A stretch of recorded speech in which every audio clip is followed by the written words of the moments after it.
My name is Nikky Gemmell and I'm a writer, but in France you can call me Nikky Gemmell. I like that much better. I might move to Paris just to be called Nikky Gemmell. The word spark and the spontaneity of the teenager you do read about in your books. There's this how to get back to in terms of sexuality, but also just in terms of being and that honesty. Yes. What do you think, as a writer, do you find that you imposed a censorship on yourself as you got away from the journals that you were writing as a teenager and going towards journals that you were writing as an adult? Did you become more critical? You said you went back to your journals to find, to be inspired by that spark of teenage life? I think it's just that vividness of living, of that feeling of being so close to life and experience and living completely in the now, not looking back, not looking forward. There's something so beautiful and terrifying and raw and vulnerable about that experience, and you forget, and particularly as a woman, I don't know if it's the same for men, but life just takes over. You know, I'm now 4 kids down the track and a full-on writing career. I write a column also for The Australian, which is the national newspaper in Australia, so if I'm not working, I'm just swamped by motherhood, and so you lose the freshness and the vividness, and so that's why I'm so grateful that I have those journals going right back to when I'm 14, thanks to a wonderful English teacher.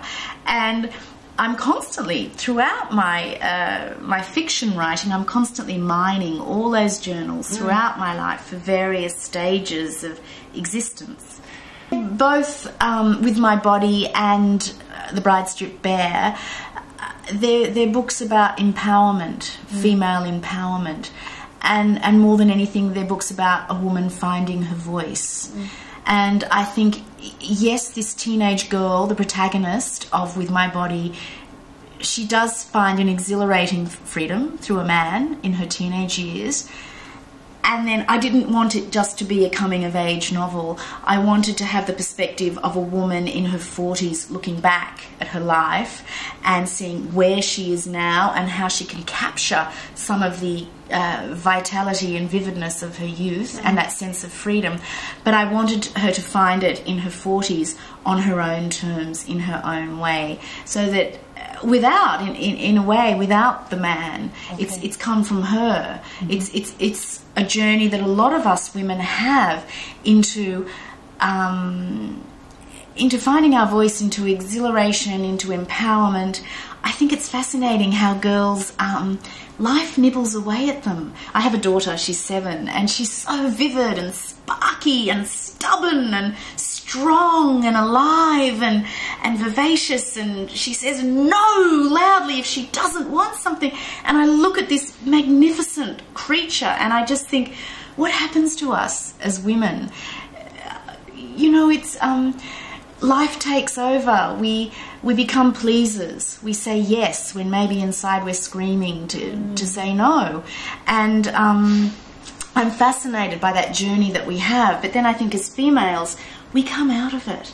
And it doesn't take perhaps until our late 30s or our 40s that we loosen. And with that looseness, we get the strength to say no. Because it's a biological imperative for a lot of us, not for all of us. I think the animal urges and instincts take over to reproduce. And you know, with that comes the acquiescence, comes the pleasing, comes the saying yes to things when maybe inside we're screaming no. And I'm not sure that will ever change.